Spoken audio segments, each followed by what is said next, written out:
سائل کہتا ہے شیخ محترم بہت سے رافضی اور ان کے پراپوگنڈا سے متاثر ہونے والے نام نہاد سنی یہ بات بیان کرتے پھرتے ہیں کہ سیدنا ابو بکر صدیق اور سیدنا عمر رضی اللہ عنہما اور دیگر صحابہ نبی کریم صلی اللہ علیہ وسلم کی تدفین کے موقع پر حاضر نہیں تھے، بلکہ وہ خلافت حاصل کرنے کے چکر میں یہ قضیہ نمٹا رہے تھے۔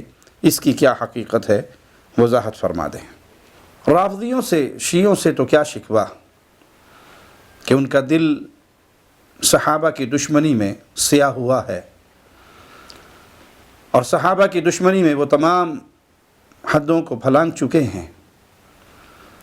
شکوہ تو ان نام نہاد سنیوں سے ہے جنہوں نے لبادہ سنیت کا اڑا ہوا ہے اور زبان شیعت کی استعمال کرتے ہیں،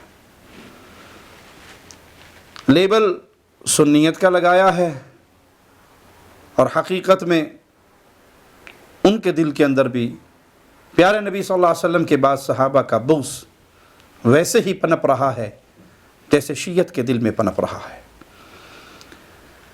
یہ ایک پیر صاحب ہیں جن کی صورت سنیت والی اور زبان رافضیت والی ہے، آئیے ان کو سنتے ہیں۔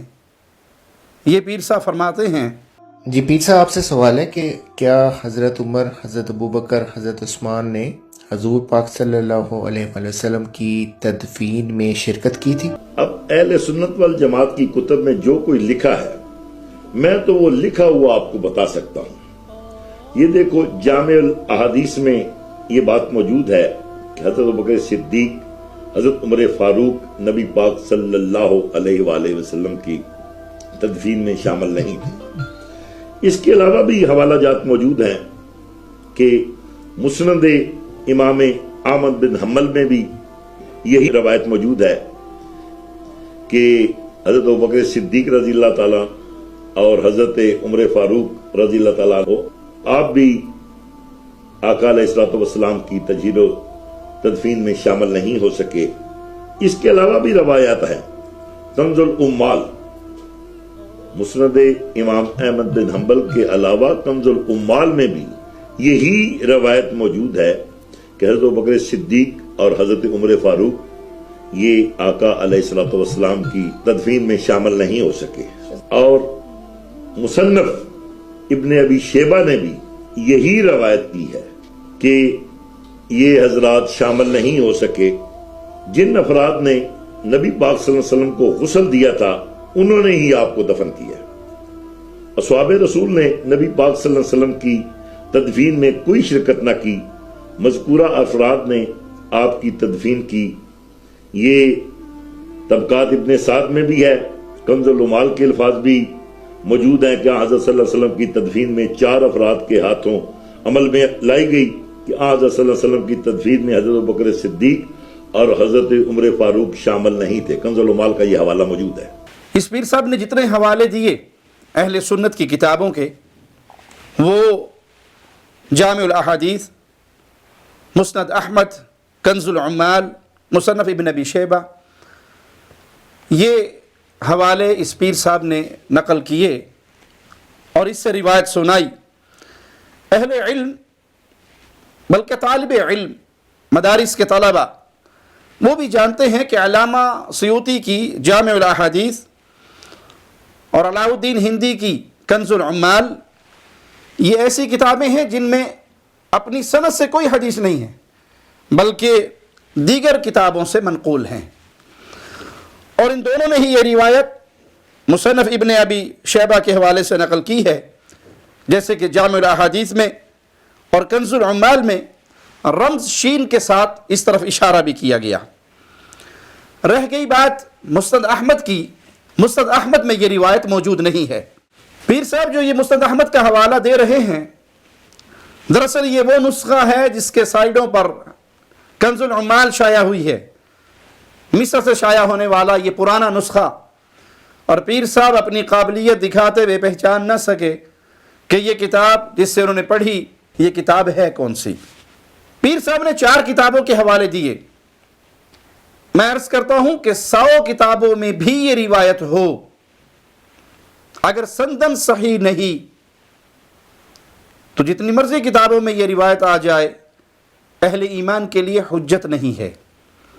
روایت حجت تب بنے گی جب وہ صحت کے مقام کو پہنچے گی. اگر وہ صحت کے مقام کو نہیں پہنچتی اور دنیا بھر کی کتابوں کے اندر موجود ہو، روایت ضعیف ہو، اس کی بنیاد پہ عقیدہ نہیں بنایا جاتا، اس کی بنیاد پہ بلڈنگ کھڑی نہیں کی جاتی. روایت وہ قبول ہوتی ہے جو سندن صحیح ہو. پیر صاحب نے جتنے حوالے دیے ان سب میں یہ روایت بیان کرنے والے عروہ بن زبیر رحمہ اللہ ہیں، اور ان کی پیدائش 23 ہجری یا ایک قول کے مطابق 29 ہجری کو ہوئی. اگر ہم ان کی پیدائش 23 ہجری کو بھی مان لیں تو وفات رسول صلی اللہ علیہ وسلم کا واقعہ 11 ہجری میں ہوا. یعنی عروہ اس واقعے کے کم و بیش 12 سال بعد پیدا ہوئے. جس روایت کو جس راوی کے ذریعے بیان کیا جا رہا ہے ان کی پیدائش اس واقعے سے 12 سال بعد تقریباً ہوتی ہے.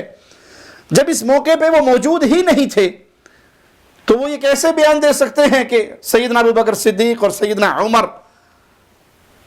پیارے نبی صلی اللہ علیہ وسلم کے کفن اور دفن کے موقع پر، جنازے کے موقع پر موجود نہیں تھے.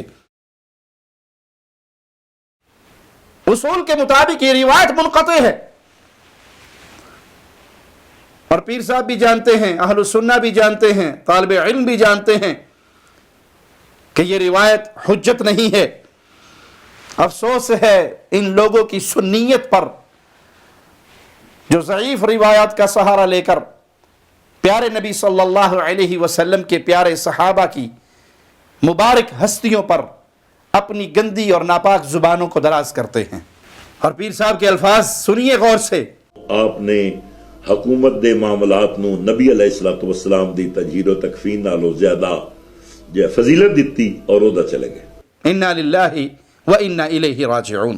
اس پیر صاحب کو شاید معلوم نہیں کہ تاریخ کے اندر یہ بات موجود ہے کہ ابو بکر صدیق رضی اللہ عنہ وارضاہ کی بیعت پیر کے دن ہو گئی تھی. ابو بکر صدیق کی بیعت رضی اللہ عنہ وارضاہ پیر کے دن ہو گئی تھی، جبکہ رسول اللہ صلی اللہ علیہ وسلم کی تدفین کا معاملہ بدھ کے دن پیش آیا. بعض نے تاریخ میں منگل کا دن بھی بتایا ہے. یہ بیعت کا معاملہ اور دفن کا معاملہ الگ الگ ہے.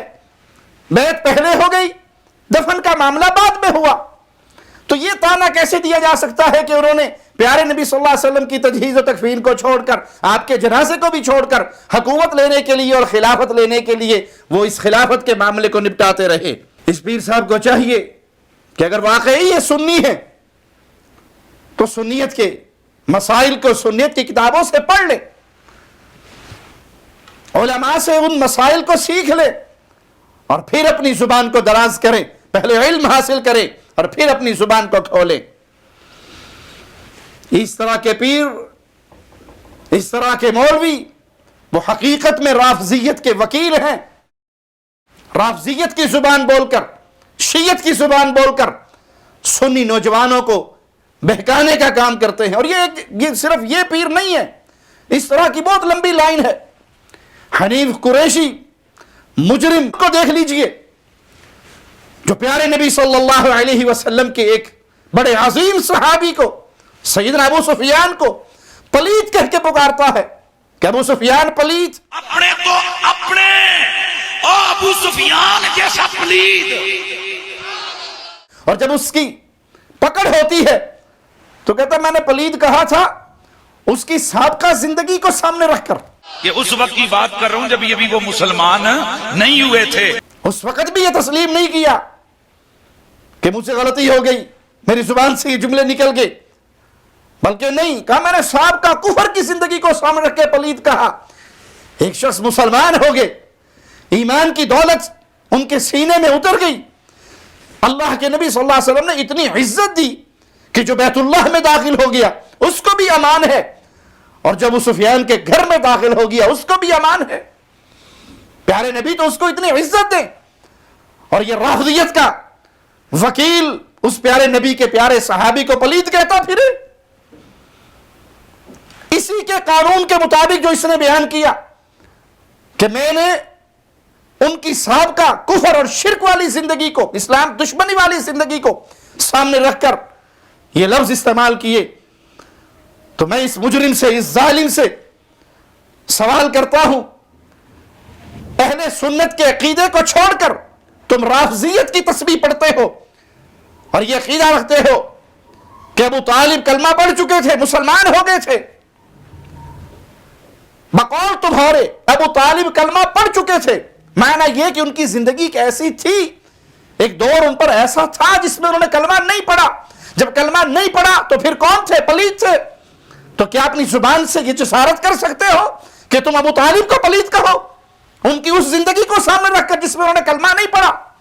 اہل السنہ کا تو اتفاق ہے اس بات پر کہ انہوں نے وفات تک کلمہ نصیب نہیں ہوا، لا الہ الا اللہ محمد رسول اللہ کا اقرار نہیں کیا. یہی بات احمد رضا خان بریلوی صاحب نے بھی لکھی، اور تمام اہل السنہ کا یہی عقیدہ ہے، صحیح احادیث کے اندر موجود ہے.